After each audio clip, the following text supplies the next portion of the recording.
El proyecto que voy a presentar a continuación se denomina una red neuronal para la detección de tweets sobre desastres naturales, cuyo autor soy yo, Darfe Facundo.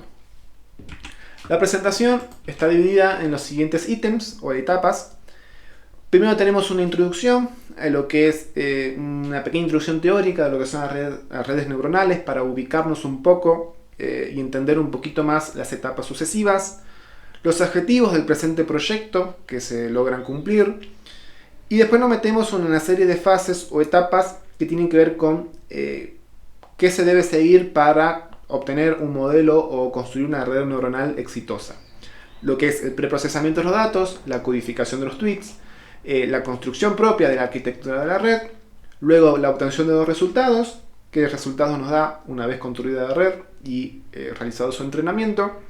Algunos ejemplos sobre, yo le doy ciertos tweets a esta red neuronal y me va a determinar si este tweet habla sobre un desastre natural o no. Entonces, metiéndonos en la introducción, nosotros tenemos que las redes neuronales se definen es una definición muy básica como para entenderlo nomás. Son un modelo computacional que tratan de imitar lo que es la inteligencia o el cerebro humano.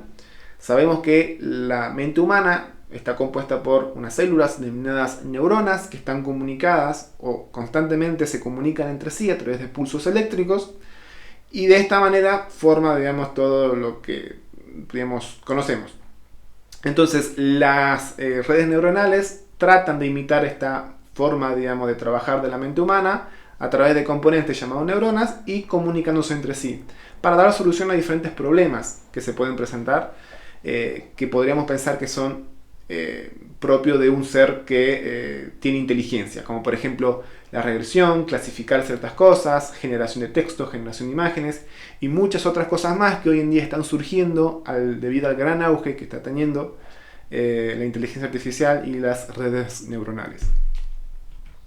Los objetivos del presente trabajo son, principalmente, obvio, es desarrollar una arquitectura de red neuronal que sea capaz de detectar si un tweet es o no es un desastre natural.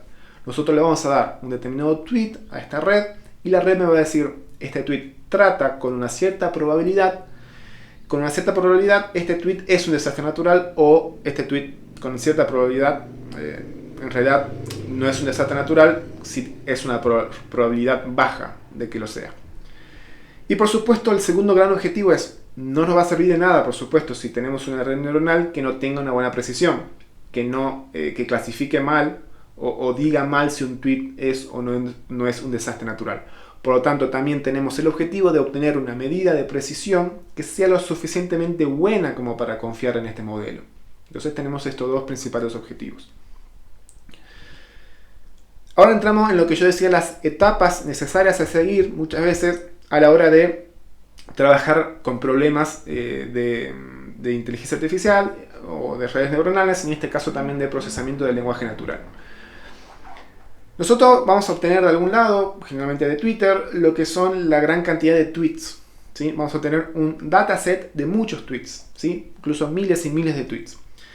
Estos tweets que nosotros nos llegan en crudo con mucha información que pueden causar interferencia a la hora del posterior entrenamiento de la red neuronal.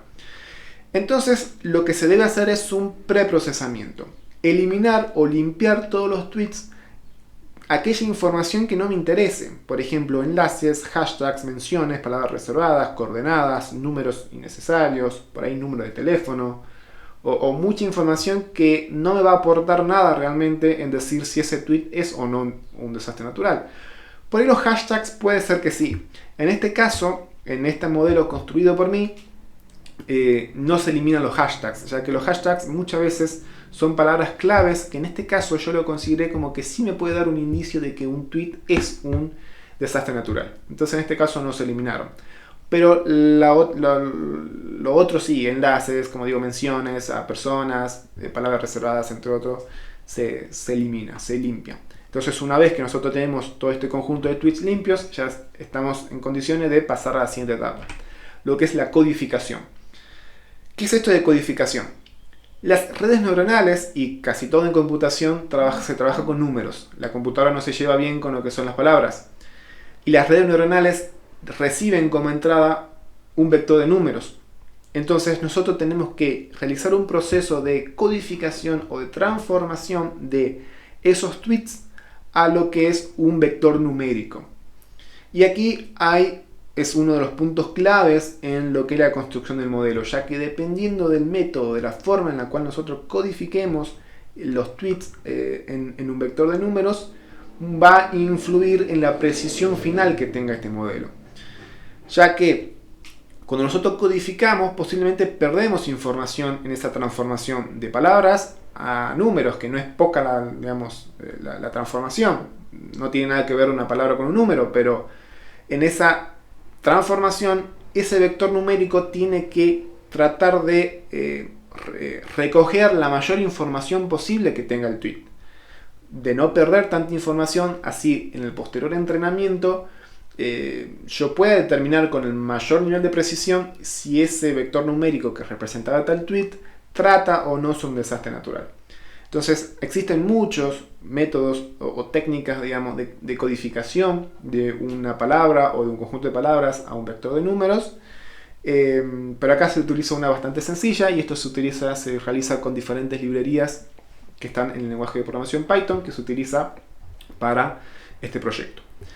Cada tweet, en este caso, se va a codificar a un vector de longitud 10.000, ya que la red neuronal siempre necesita saber de cuánto va a ser la entrada, siempre. Entonces, independientemente de la longitud del tweet, siempre va a ser de longitud 10.000 el vector numérico resultante.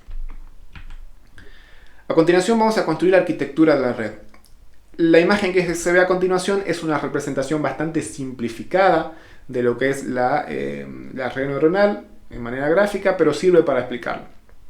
Tenemos 4 capas, ¿sí? Una capa de entrada, una capa de salida, con una sola neurona que va a ser la neurona que decida si es o no un desastre natural, y 3 neuronas de por medio.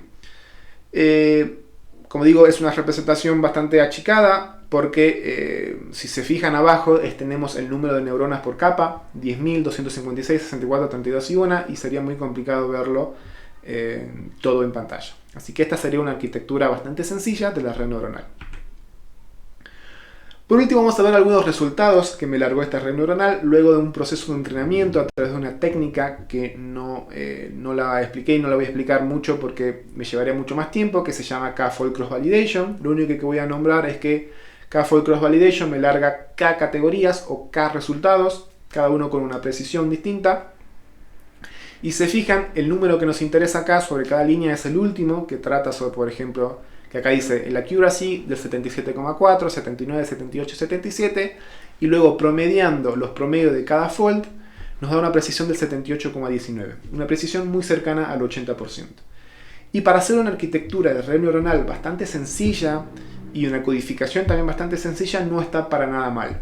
Obviamente hay arquitecturas y modelos mucho más complejos, con, digamos, arquitecturas mucho más complejas y utilizando conceptos más complejos de redes neuronales que obtienen mejores precisiones, pero en este caso está bastante bien para hacer una red neuronal sencilla, no muy complicada. Por último, quiero mostrar algunos ejemplos, una vez entrenada la red, cómo se comporta con algunos ejemplos. Por ejemplo, digo, obviamente esto está entrenado sobre tweets en inglés, por lo tanto los ejemplos se los tengo que dar en inglés. Y acá vemos que, por ejemplo, veo fuego en las montañas, el edificio de Miami colapsó, un avión chocó, o por ejemplo, noticia de último momento, un tsunami en India. Son tweets que los clasificó bastante bien, ya que son tweets sobre desastres naturales. Pero vemos otros tweets que dicen Messi ganó la Copa del Mundo, acá hay algunos videos graciosos de gatos, que también los clasificó bien, porque dijo que con un 0,3% de probabilidad eso era un desastre natural, una probabilidad muy baja. Y el último tweet es bastante interesante porque yo lo quería poner un poco a prueba. Habla sobre desastres naturales el tweet, pero trata sobre un simulador, sobre juegos. Entonces está bastante bien porque lo clasificó con un 0,6%, que es un desastre natural. Entonces está bastante bien, digamos, este modelo. Así que esos serían los resultados sobre algunos tweets. Así que eso sería todo y muchas gracias.